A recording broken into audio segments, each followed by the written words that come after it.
코람데오의 능력 엘리야 인물 시리즈 오늘 9번째 시간입니다. 다음 시간까지 10번을 마무리하려고 합니다.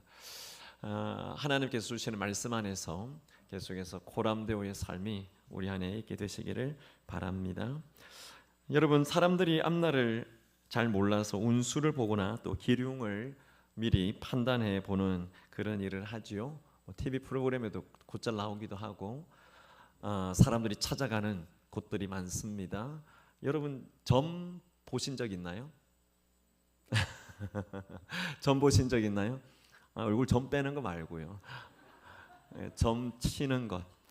역술관이나 철학관에 가서 사주팔자, 관상, 손금, 타로 카드 다 점 보는 거죠.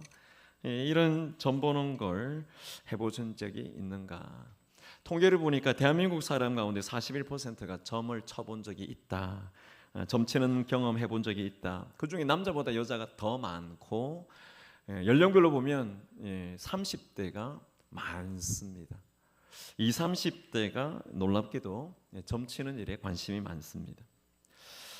기독교인들이 점을 보는 것에 대해서 어떻게 생각하는가 설문을 했더니 통계를 보면 종교별로 개신교 교인들의 비율이 그래도 가장 낮은데 개신교인들 중에 그래도 몇 퍼센트예요? 23%가 점을 쳐본 적이 있다. 예배당에 앉아 예배드리고 있지만 점치러 가본 사람이 5명 중에 1명은 점치러 가봤다. 손 들어보세요. 여러분, 더 충격적인 것은 점을 본 적이 없는 개신교인들까지 다 포함해서 설문조사를 했는데 전체 개신교인 5명 중에 1명이 점을 본다는 것에 대해서 어떻게 생각하느냐라고 질문했을 때 심리적으로 어려운 마음을 위로받을 수 있는 일이라고 생각한다. 여러분들도 그렇게 생각하시나요? 정말 충격적인 설문입니다. 여러분, 사주팔자, 운세, 규룡을 점쳐보는 이런 일들은 미신입니까? 아닙니까? 미신이죠. 미신입니다. 여러분, 미신이라고 생각하는 사람들이 대한민국 사람의 절반 이상이 믿는 사람이든 아니든 절반 이상은 미신이다 이렇게 말합니다. 종교적으로 봤을 때도 개신교인들도 많은 비율이 69%죠. 미신이다. 근데 69를 거꾸로 놓고 보세요. 거꾸로 놓으면 31%의 생각은 미신이 아닐 수도 있다라고 생각하는 거죠. 여러분, 이런 생각을 보면 개신교인들 가운데 점을 치는 것을 아주 가볍게, 점 보러 가는 것을 아주 가볍게 생각하고 있구나, 그런 생각을 하게 됩니다. 여러분, 오늘 제가 점 치는 이야기, 점 보는 이야기를 시작하는 이유는 오늘 열왕기하 1장에 그와 같은 내용이 나오기 때문입니다. 아합 왕이 이제 죽었습니다. 그가 전사한 뒤에 그 아들 아하시야가 왕이 됐습니다. 근데 이 아하시야가 왕이 되고 난 뒤 어느 날 다락 난간에서 떨어져서 부상을 당했습니다. 병이 들었습니다. 이 아하시야 왕이 사원들을 블레셋의 에그론에 있는 에그론 신 이 바알세붑에게 신하들을 보내서 내가 지금 다친 이 병 낫겠느냐 안 낫겠느냐 하고 점을 좀 보고 오라고 보냈습니다. 근데 이상한 것은 이만한 일 가지고 하나님께서 엘리야에게 명령하실 때 엘리야를 통해서 가서 아하시야 왕 죽는다, 죽을 것이다, 반드시 죽을 것이다 선언하라, 이런 명령을 하세요. 3절과 4절을 한번 보십시오. 3, 4절에 보면 여호와의 사자가 엘리야에게 말하는데 이 사마리아 왕 아하시야에게 가서 전할 것을 이야기하고 있죠. 이스라엘의 하나님이 없어서 에그론 신 바알세붑에게 점을 보러 가느냐? 그렇게 말하면서 네가 올라간 침상에서 내려오지 못할 것이다. 너는 반드시 죽을 것이다. 이 말을 전해라고. 그래서 엘리야가 그 말을 전하러 갔다는 이야기입니다. 여러분, 결국 이 아하시야 왕은 오늘 이 열왕기하 1장 전체가 본문인데요, 이 1장 마지막 부분에 가서 보면 하나님의 말씀대로 결국 죽습니다. 여러분, 이 사건, 점 보러 갔다가 죽었다, 이 사건을 어떻게 이해해야 될까요? 우리도 점 한 번 보러 갔다가 죽는다라고 하면 아마 이 자리에 안 계실 분들 많겠죠. 점 보러 갔다가 그러면 다 죽는다 그러면 안 계실 분들 많을 텐데, 여러분, 오늘 이 본문을 어떻게 해석해야 될까? 오늘 본문을 보면서 우리에게 교훈하시는 것은 과연 뭘까? 바알세붑에게 점을 보기 위해서 사람들을 보냈다가 죽임을 당한 아하시아를 통해서 오늘 우리에게 깨닫게 하시는 것이 무엇인가 오늘 말씀을 통해서 잠깐 살펴보고 또 우리 삶에 적용하시면서 새해 하나님 앞에서 또 마음의 결단을 새롭게 해보시는 시간 되시기를 바랍니다. 먼저 우리가 오늘 본문을 이해하기 위해서 이 아하시아 왕의 죽음에 대해서 좀 살펴볼 필요가 있습니다. 열왕기하 1장 전체 내용을 본문으로 할 때 아하시아 왕이 사원들을 보냈다가 다시 돌아온 이 사원들에게 묻습니다. 너희가 왜 돌아왔느냐? 어찌하여 돌아왔느냐? 이렇게 물으니까 그 사원들의 말이 왕이 말하는 그 인상착의의 사람, 곧 디세 사람 엘리야를 말하는 거죠. 그 사람이 나타나서 여호와의 말씀이라고 우리에게 말하는데 이스라엘의 하나님이 없어서 이 에그론 신 바알세불에게 물으려고 가느냐? 그러면서 왕께서 올라가신 침상에서 내려오지 못하고 반드시 죽을 것이라고 말했다는 걸 전하라고 해서 다시 돌아왔습니다. 그렇게 이야기합니다. 여러분 본문에 나오는 이 바알세불이 어떤 신이겠습니까? 이 바알세불 아시아 왕이 그에게 가서 점을 보고 오라라고 말한 이 바알세불은 에그론의 신이라고 했습니다. 이 에그론은 우리가 이스라엘 지도를 잘 몰라도 너무나 잘 아는 지역입니다. 에그론은 지금의 가자 지구를 말합니다. 문제가 있는 그 지구죠. 이 가자 지구가 에그론입니다. 예전에 블레셋의 한 도시였던 그 도시였습니다. 바알세불이라고 하는 이 신의 이름의 뜻은 파리들의 주, 파리들의 왕이다 이런 뜻입니다. 파리들이 전염병을 일으키기도 하는데 그와 같이 바알세불은 연병을 일으키고 재앙을 보내기도 하고 재앙을 없애기도 할 수 있는 그런 신이라고 그들은 이해하고 있습니다. 신약 성경에는 이 바알세불이라고 하는 신의 이름이 조금 다르게 표현되어 있는데 바알세불이라는 표현으로 신약 성경에 나오죠. 그러면서 귀신들의 왕이다, 귀신들의 왕으로 불렸던 신이 이 바알세불입니다. 여러분 이 아하시아라고 하는 이 왕이 이 바알세불이라고 하는 이 신을 섬겼는데 참 아이러니합니다. 이 아하시아 왕은 여러모로 아이러니합니다. 그 아버지 그 어머니가 이름을 지어줬을 텐데 아하시아라고 하는 이 왕의 이름이 하나님께서 굳게 붙잡아 주신다 이런 뜻이에요. 이름 너무 잘 지었잖아요. 하나님께서 굳게 붙잡아 주신다 아하시아. 이 좋은 이름을 갖고 있으면서도 이 아하시아는 여호와 하나님을 찾지 않고 오늘 말씀해 보면 바알세불에게 사환을 보내서 점을 치고 있는 겁니다. 여러분 이 아하시아가 왜 이렇게 하고 있을까요? 아무래도 그 아버지 그 어머니의 영향이 있었겠죠. 이 악한 왕 아합과 또 악한 왕비였던 이세벨이 그들이 섬겼던 바알을 대대로 섬겨가도록 했기 때문에 이 이세벨이 시돈의 바알을 섬기는 반면에 그 아들 아하시아는 이 에그론에 있는 바알을 섬겼던 것입니다. 그러니까 그들의 신하를 에그론으로 보냈던 거죠.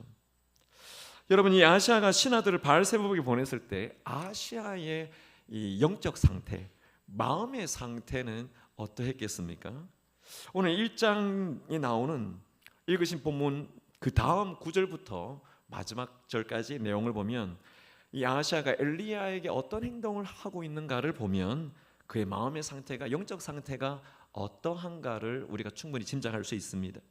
아하시아의 행동을 보면 지금 이 아하시아 왕이 신하들을 바알세불에게 점을 보기 위해서 보낸 것이 지금 처음 있는 일인가?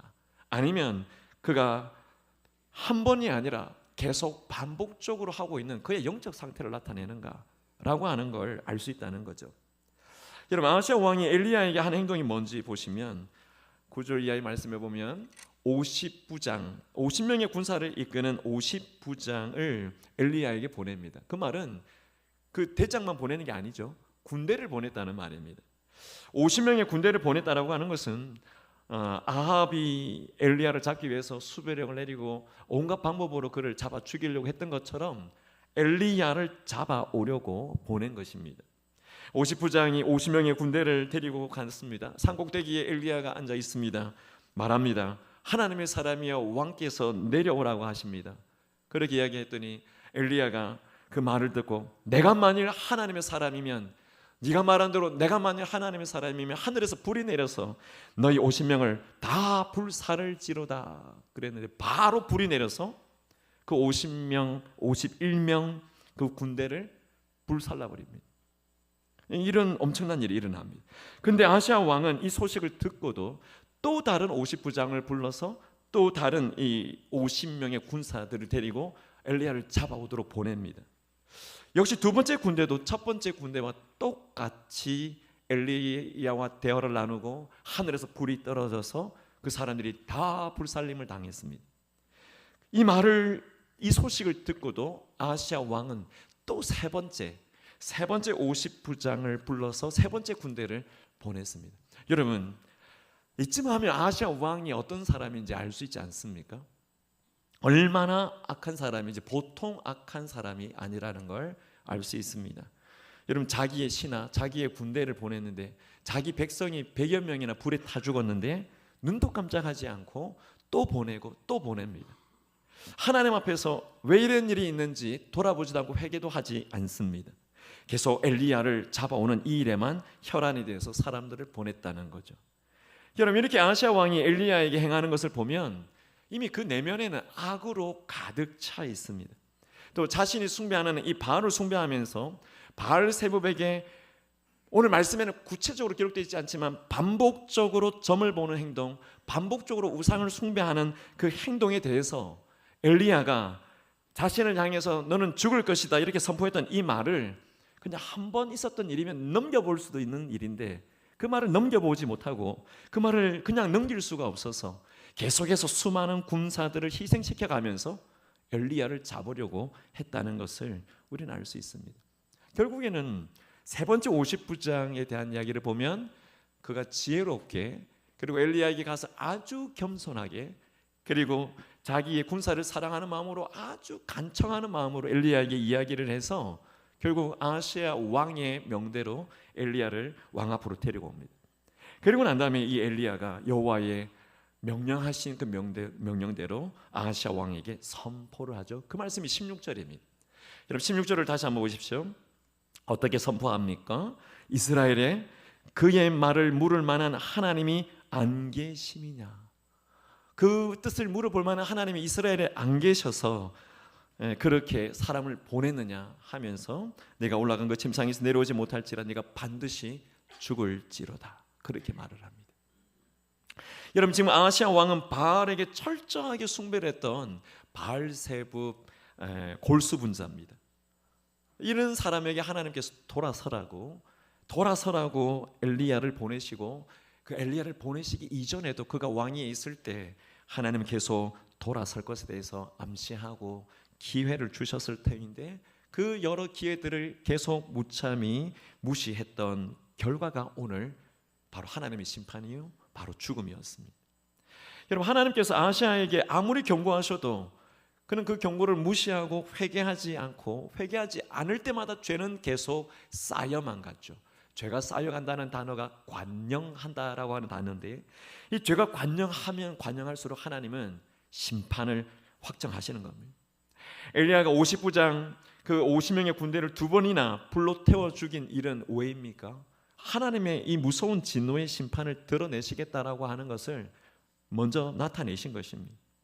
하나님께서는 이 아하시아의 생명을 거두지 않으면 이 아하시아가 가지고 있는 오만, 그 안에 있는 오기, 그 안에 있는 고집, 독선, 불통 이 모든 것들을 꺾을 방법이 없기 때문에 결국에는 죽음밖에 없겠구나 생각하셔서 난간에서 떨어져 부상당한 그를 침상에서 다시 일어나지 못하게 하신 것은 바로 하나님의 심판입니다. 사랑하는 성도 여러분, 오늘 본문의 내용이 이런 내용이에요. 아하시아가 죄가 관영하면서 하나님의 사형 집행을 받은 것입니다. 단두대에 올라선 것은 아니지만 그가 하나님께서 정한 생명 가운데 그 죄악의 관영함으로 목숨을 생명으로 심판받은 겁니다. 하나님께서 순간 버럭 화가 나서 한 일도 아닙니다. 하나님께서 엘리야를 통해서 감정을 그냥 폭발하는 일도 아닙니다. 하나님이 그냥 괘씸해서 한 것도 아닙니다. 여러분 아하시아의 죽음의 원인이 뭔가 우리가 살펴볼 두 번째는 왜 아하시아가 죽어야만 했는가 하는 것입니다. 오늘 말씀을 통해서 우리가 깨달을 때 여기에 중요한 진리가 있다고 봅니다. 여러분, 아시아는 하나님의 백성을 다스리는 왕입니다. 아시아가 완악한 왕이었지만 그도 하나님의 백성이고 그의 이름도 하나님께서 붙들어 주신다고 하는 좋은 이름을 가진 그런 왕이었습니다만, 그가 하나님의 백성으로서 하나님의 백성을 지켜내는 수장으로서 당연히 하나님을 섬기는 본을 보여야 되는 사람이었습니다. 그러나 그가 하나님을 무시하고 하나님을 외면할 때 하나님께서는 선지자를 통해서 책망도 하셨잖아요. 경고도 하셨잖아요. 그러면 돌아서야 되죠. 회개하고 돌아왔어야 됩니다. 그런데 오늘 말씀에 보면 아시아가 돌아오지 않습니다. 하나님께서 돌아오지 않는 이 아시아를 향해서 하나님의 마음에 꽂혀 있는 한탄하는 한 구절의 음성이 있습니다. 여호와 하나님을 무시하고 있는 그에게, 바알세불에게 사람을 보내면서 악의 본을 보이고 있는 그에게 하나님께서 이야기하실 때마다 진노를 폭발하실 때 사용하신 한 구절이 있습니다. 그 구절이 뭐냐면 오늘 1장의 3절, 6절, 16절에 계속 반복하고 있는 구절입니다. 이스라엘에 하나님이 없어서 바알세불에게 전보로 가느냐, 이스라엘에 하나님이 없어서 바알세불을 숭배하느냐, 이스라엘에 하나님이 없어서 신하들을 그렇게 보내느냐, 그렇게 하나님이 계속 말씀하시죠. 여러분, 왜 하나님께서 이런 표현을 말씀하고 계실까요? 다른 이유가 아닌 줄 압니다.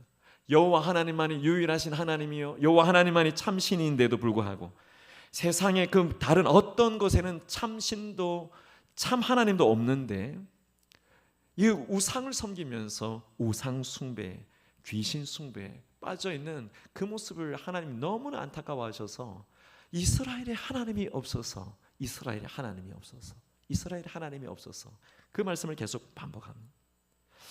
여러분, 이 아시아는 하나님의 심판의 경고를 받았을 때 회개를 하기는커녕 경고한 엘리야를 계속 죽이려고 군대를 계속 보냈습니다. 100여 명의 군사들이 하늘에서 떨어진 불에 다 죽었지만 눈 깜짝하지 않고 회개도 하지 않습니다. 하나님을 가까이 하는 사람인가, 하나님을 멀리하는 사람인가 하는 관점에서 이 아시아 왕을 봤을 때 아시아 왕은 더 이상 하나님을 가까이 하는 사람이라고 볼 수 없을 만큼 완전히 하나님으로부터 멀어져서 그 관계가 끊어지는 그 강을 넘어가 버린 사람입니다. 여러분, 이것이 여호와 하나님께서 개입하실 수밖에 없는 이유였고, 하나님이, 이스라엘의 하나님이 없어서 통탄하신 그 하나님이 이 아시아를 죽음으로 심판하실 수밖에 없었던 이유라는 사실을 우리는 분명히 알게 됩니다. 여러분, 오늘 1장 말씀이 이런 내용이에요. 사랑하는 여러분, 타산지석이라는 단어를 아십니까? 타산지석, 남의 산에 있는 돌, 이런 뜻이죠. 남의 산에 있는 돌이라 할지라도 나의 옥을 다듬는 데는 소용이 된다, 필요가 있다, 이런 뜻입니다. 다시 말하면 다른 사람의 하찮은 언행이나 실패나 아픔이나 고통도 그런 것들 보면서 나는 그렇게 하지 말아야 되지 라고 하는 교훈을 받을 수 있다는 것이죠. 타산지석입니다. 여러분, 오늘 이 열왕기하 1장 말씀을 통해서 아시아의 이 사건을 통해서 오늘 우리 교회와 우리 개인이 하나님 앞에서 타산지석으로 삼아야 될 하나님의 뜻은 무엇인가, 오늘 이거 한 가지를 붙잡고 하나님 앞에 서시는 그런 은혜가 있기를 간절히 원합니다. 여러분, 타산지석으로 우리에게 삼기를 원하는 하나님의 뜻은 오늘 딱 한 가지입니다. 하나님께 가까이 함이 복이다 라고 하는 이 진리를 붙잡는 것입니다. 여러분, 오늘 말씀의 제목은 하나님께 가까이 함이 내게 복이라, 이 말씀인데, 여러분, 하나님께 가까이 함이 나에게 복이 된다라고 하는 이 사실을, 이 진리를 깨달을 수 있는 은혜가 오늘 이 아침에 있게 되시기를 축복합니다. 여러분, 아시아 왕을 통해서 우리가 하나님을 멀리하는 것이 얼마나 무서운 일인가를 오늘 1장을 통해서 우리는 충분히 목격할 수 있습니다. 하나님을 멀리하여 하나님께 돌아오라고 경고를 하시는데도 불구하고 하나님의 경고를 무시하고 있는 이 사람에게 대해서 하나님이 어떤 일을 행하시는가에 대해서 우리는 두 눈으로 분명히 보게 됩니다. 사랑하는 여러분, 하나님께서 우리가 하나님을 멀리하는 것 이렇게까지 심판하실 정도로 싫어하신다라고 하는 걸 생각하면 역으로 생각해 보십시오. 그러면 하나님을 가까이 한다는 것, 하나님을 더 가까이 한다는 것은 하나님이 얼마나 좋아하시는 것인가. 우리가 하나님께 더 가까이 가기를 위해서 하나님 앞에 한 걸음 한 걸음 내딛는다는 것은 하나님께서 우리를 보실 때 얼마나 귀하게 여기시는지 모를 일입니다. 하나님을 멀리하는 자에게, 하나님을 떠나가는 자에게 하나님이 죽음을 심판으로 주셨다면, 하나님을 가까이 하는 자에게는 하나님 그걸 너무나 기뻐하시기 때문에 생명의 선물을 주신다는 사실입니다. 여러분, 야고보서를 통해서 보시면 하나님을 가까이 하는 것이 어떤 것인가를 우리에게 살펴볼 수 있는 말씀을 말씀하고 있습니다. 야고보서 4장 여러분 4절에서 8절 긴 본문이지만 한번 보십시오.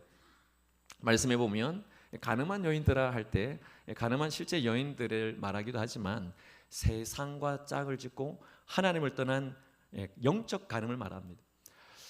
여러분, 이 말씀해 보면 4절에서는 세상과 벗이 되면 하나님과 뭐가 된다고 했습니까? 원수가 된다고 했습니다. 5절 말씀해 보면 우리 속에 성령이 거하시는데 그 성령이 시기하시기까지, 우리가 세상과 벗되어 있고 짝을 짓고 있을 때 성령이 시기하신다는 거죠. 시기하시면 시기하시는 어떤 현상들이 나타나겠죠. 그런 일들이 나타나기까지 우리를 사모하신다고, 사랑하신다고 말씀합니다. 6절에 보면 하나님 앞에 교만한 자는 하나님 물리치시고 겸손한 자에게는 뭘 주신다고 했습니까? 은혜 주신다 했습니다. 7절에는 마귀를 대적하라, 대적하면 마귀가 우리를 피할 것이다 라고 말씀합니다. 그리고 8절에서 하시는 말씀이 하나님을 가까이 하면 하나님께서도 우리를 가까이 하신다고 말씀합니다. 여러분, 이 야고보 4장이 4절에서 8절의 말씀을 보면 하나님을 멀리한다는 게 뭔지 분명하게 보여주시고 있습니다. 다시 보십시오. 4절에 보면 하나님을 멀리하는 거 뭡니까? 세상과 벗이 되는 겁니다. 세상과 짝을 이루고 세상에 취해서 세상과 함께 죄를 짓는 것은 하나님을 멀리하는 것입니다. 8절, 6절 말씀 보십시오. 6절의 말씀에 보면 교만을 하나님 어떻게 한다 하셨어요? 물리친다고 하셨잖아요. 하나님 앞에 교만한 것이 하나님을 멀리하는 것입니다. 그리고 말씀의 7절을 보시면 7절에 마귀를 대적하라 했죠. 마귀를 따라가지 말라는 말씀입니다. 그런데 조상숭배, 우상숭배, 세속의 가치관을 계속 내 안에 유지하면서 여러 가지 유혹에 끌려서 마귀에게 따라가고 끌려가고 있으면 그건 하나님을 멀리하고 있는 것입니다. 반대로 하나님을 가까이 하는 것은 뭐겠습니까? 조금 전에 보신 말씀을 역으로 다시 정리하시면 됩니다. 야고보의 말씀처럼 우리가 하나님 외에 우상을 섬기는 것 하나님 원치 않으십니다. 하나님보다 세상 사랑하는 것 하나님 원치 않으십니다. 겸손하지 않고 순종하지 않는 것, 교만해서 불순종하는 것 하나님이 그것 좋아하지 않습니다. 만약에 우리가 하나님의 백성인데 우리 안에 그런 일이 있다면 말씀하신 것처럼 성령께서는 질투하십니다. 성령께서는 시기하시면서 우리를 사랑하시는 표현을 우리가 힘들 일들로 나타내신다는 거죠. 여러분, 이걸 깨닫는다면 세상을 멀리하는 것, 마귀를 대적하는 것, 하나님 앞에서 늘 겸손함으로 순종하는 것, 매 순간 그분과 교제하기를 힘쓰는 것, 이것이 하나님을 가까이 하는 것입니다. 아멘. 여러분, 우리가 구체적으로 그러면 이 한 해를 시작할 때 하나님을 가까이 하는 것이 어떤 삶이겠는가? 제가 교회 사역 안에 몇 가지를 정리를 해봅니다. 여러분, 타산지석, 하나님께 가까이 함이 복이라고 하는 이 진리를 우리가 깨닫는다면 여러분, 제일 먼저는 기도의 삶에 새벽도 다시 한 번 더 헌신함이 필요할 줄 압니다. 여러분, 정한 시간에 기도하는 것이 하나님을 가까이 하는 것입니다. 새벽에 기도하시는 분들은 새벽에 그 자리를 지켜가면서 기도하시죠. 저녁에 기도하시는 분들 간혹 보면 저녁 기도를 위해서 오시는 분들이 계셔요. 저녁 기도하는 분들도 저녁 시간에 기도를 지키시죠. 여러분, 우리 교회는 공적으로 교회가 이 시간은 기도하는 시간입니다, 이 시간은 말씀을 붙잡고 같이 사역을 하나님 앞에 도모하는 시간입니다 하는 시간이 금요 중보 기도입니다. 특별히 교회 직분자요 사역의 리더라고 하면, 영적으로 깨어있다고 하면 금요 중보 기도의 자리에서 찬양과 기도와 말씀 안에서 하나님과 교제할 줄 아는 이 가까이함이 반드시 있어야 할 줄 믿습니다. 여러분, 새해를 시작하는 모든 성도님들이 하나님을 만나는 이 정한 시간이 반드시 있어야 합니다. 하지만 특별히 하나님께서 직분을 주셨고 하나님이 사역의 리더로 세우셨다고 한다면 정한 시간에 하나님과의 만남의 교제가 있어야만 합니다. 만약에 없다면 하나님이 오늘 말씀하실 겁니다. 이스라엘에 하나님이 없어서 세상에서 바알세붑을 찾고 있느냐? 이스라엘에 하나님이 없어서 세상 바알세붑을 찾으러 보내고 있느냐? 여러분, 사역 공동체의 리더이면서 영적인 행불자가 되시지 않으시기를 축복합니다. 하나님께서 찾으실 때, 하나님이 우리를 만나고자 할 때 정한 그 자리에서 기도 가운데 하나님을 만날 수 있는 하나님의 사람, 하나님과 가까이 할 수 있는 사람, 우리 모두가 되실 수 있기를 바랍니다. 그런 분에게 오늘 말씀처럼 하나님께 가까이 하며 내게 복이라 하시는 이 복을 주시는 줄 믿으시기를 축복합니다. 여러분, 두 번째로 우리의 사역 가운데 하나님께 가까이 한다는 것은, 첫 번째는 제가 기도를 말씀드렸는데, 두 번째는 성경 말씀입니다. 말씀. 여러분, 하나님을 가까이 한다면 말씀을 읽고 말씀을 듣고 그 말씀을 묵상하고 그 말씀을 암송하고 그 말씀을 깨달아서 가르치고 전파하고 그 말씀으로 순종하는 삶을 나타내 보이는 것이 반드시 있어야 됩니다. 우리 교회 권사님 중에 84, 5세 되신 권사님이 어쩌면 매년 참 간증하시는 것 같아요. 그분은 컴퓨터 전문인 성교회 홈페이지 들어가면 성경 필사를 타자로 하는 거 있잖아요. 성경 필사 타자를 2005년부터 시작하셨는데 지금까지 11독을 하셨어요. 85세인 연로하신 권사님께서 올해도 목사님 한독 끝냈어요. 필사를 1년에 한독 끝냈다. 정말 대단한 거죠. 손으로 쓰는 거는 더 오래 걸리지만 타자로 그렇게 한독 끝내면서 말씀에 붙들려 살아가시는 삶입니다. 여러분, 85세 연세에 하루 종일 기도하는 것, 말씀 읽는 것, 말씀 쓰는 것 외에 뭐 하실 거 있겠어요? 하나님 앞에 붙들려 있는 거죠. 여러분, 오늘도 하나님 앞에 말씀을 읽겠다고 결단하신 분들이 많으신 줄 압니다.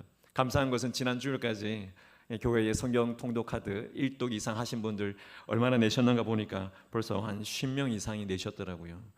가면 갈수록 많아지긴 합니다만 모든 성도들이 한 해를 시작하면서 말씀 1독을 결단하고, 내가 한 번도 성경을 제대로 읽어보지 못했다면 성경을 읽으면서 내 손에 하나님의 말씀을 붙잡고 그 말씀대로 주일마다 주시는 말씀을 내 말씀 안에 살아내고 그 말씀을 묵상하면서 하나님이 내 삶에 더 가까이 느껴지는 그 은혜를 우리가 꼭 누릴 수 있기를 예수님의 이름으로 축복합니다. 여러분, 이것 자체가 바로 복입니다. 세 번째로 우리가 하나님과 가까이 한다고 할 때는 여러분, 배우는 일에 힘쓰셔야 돼요. 여러분, 기초 양육 과정 안에서 새가족 교육을 하시고 구약 파노라마, 신약 파노라마, 또 큐티 세미나 하시면서 4가지밖에 없지만 말씀을 배우는 일에 먼저 전념하면서 성경을 알아가려고 하고 또 배우려고 하고, 더 나아가서는 제자 훈련하면서 주님의 온전한 제자의 삶을 살려고 훈련하는 일들을 계속하고, 더 나아가서는 내가 그냥 교회만 왔다 갔다 하는 게 아니라 주의 몸된 교회 가운데 기둥과 같은 일꾼으로 말씀의 사역자로 내가 서겠다 하시며 계속 주님 앞에 붙들림 받는 제자의 삶이 있어야만 하나님 앞에 더 가까이 서는 삶이 될 수 있습니다. 여러분, 지난 시간의 말씀처럼 변화될 준비가 되어 있습니까? 은혜 달리기를 할, 전력 투구할 준비가 되어 있습니까? 날마다 내가 주님 앞에 죽겠노라 하는 그 말씀을 붙잡고 나아갈 때 더 주님 가까이 우리가 서게 된다는 것을 꼭 기억하시기를 바랍니다. 여러분, 모든 성도님들이 다 하실 수 있는 것 있어요. 교회는 5가지 기둥이 있습니다. 5가지 기둥은 예배, 교제, 훈련, 양육, 사역, 봉사, 전도, 선교, 5가지 기둥이 있는데, 여러분, 이 자리에 계신 모든 분들이 하나님께 가까이 하기 위해서 그냥 줄 예배만 섬겨서는 안 됩니다. 사역 공동체 안에 들어오시고 생명사역을 감당하겠다고 하면 어떤 사역이든지 그 사역 안에 함께 하시면서 하나님이 원하시는 뜻을 이루어가려고 사역을 이루어갈 때 그 속에서 같이 하나님의 마음과 하나님의 뜻을 계속 발견해낼 때 하나님을 가까이 하는 것이죠. 여러분, 오늘 주부에도 보면 다음 세대 주일학교 교사의 89명 명단에 나와 있습니다. 찬양대 40명, 3부차장대 50명 명단들이 나와 있습니다. 여러분, 이런 사역에 헌신하시는 분들뿐만 아니라 예배 안내부, 헌금위원들, 주방에서 봉사하시는 분들, 전도부, 선교부, 중보기도 사역부, 여러 사역 공동체들이 있는데, 이 모든 사역 공동체 안에 우리가 들어가서 하나님이 어떤 마음으로 교회를 세우기를 원하는가 고민하고 같이 기도하고 시간을 내 헌신하고 하나님 앞에 그렇게 나아갈 때 하나님이 내게 원하시는 게 뭔지, 하나님이 교회에 원하시는 게 뭔지 가까이 할 때 알 수 있는 것이죠. 이 가까이함 이 자체가 바로 하나님이 주시는 은혜요 복인 줄 믿으실 수 있기를 바랍니다. 여러분, 우리가 왜 하나님을 가까이 해야 합니까? 왜 하나님께서 우리에게 가까이 와서 교제하기를 원하십니까? 오늘 말씀의 진짜 본문은 시편 23편에 있습니다. 시편 23편에 보시면 27절, 28절 말씀을 보세요. 시편 73편, 척하면 척이죠. 73편 27절, 28절에 보시면 무릇 주를 멀리하는 자는 어떻게 한다고요? 망한다. 그러나 하나님께 가까이 하는 자에게는 복이라고 말씀하십니다. 여러분, 시편의 아삽의 시인데 아삽이 고백할 때 23절부터 귀한 고백들을 합니다. 여러분, 주를 멀리하는 자는 망하지만 하나님을 가까이 하는 내게는 하나님 그 자체가 복이다 말씀합니다. 사랑하는 여러분, 이 한 해 동안 하나님 앞에 나아가실 때, 하나님 앞에서 우리 신앙을 사실 때, 여러분, 전자제품 콘센트에 꽂아야만 작동하는 것처럼 우리의 모든 영적인 삶을, 영적인 그 플러그를 하나님께 딱 꽂아놓고 살아가시는 그 은혜가 있길 바랍니다. 여러분, 교회에 계시든지 가정에 계시든지 사업장 직장에 계시든지, 사업장 직장 세상에 나갔다고 해서 플러그를 뽑지 말고 계속 플러그를 하나님께 꽂아놓고 살아가시는 그런 은혜가 있기를 바랍니다. 여러분, 하나님을 가까이 하는 것이 왜 복입니까? 다윗은 이런 고백을 합니다. 여러분 보십시오. 34편 8절에 보면 너희는 여호와의 선하심을 맛보아 알지어다 말씀합니다. 여호와의 선하심, 하나님이 어떤 분이신지 맛보아 알지어다 말합니다. 그러면서 그런 자에게 복이 있다, 그런 자에게는 모든 것이 부족함이 없다, 그런 말을 고백하고 있습니다. 여러분, 하나님의 아름다움을 하나님과 한 집에서 함께 살면서 볼 수 있는 것, 하나님의 아름다움을 하나님과 함께 살면서 맛보아 알 수 있는 이것이 복입니다.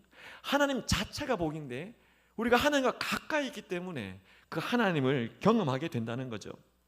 여러분, 하나님을 가장 완벽하게 보여주시고 들려주시고 만져지게 하신 분은 우리 가운데 보낸 바 대신 바로 예수 그리스도이십니다.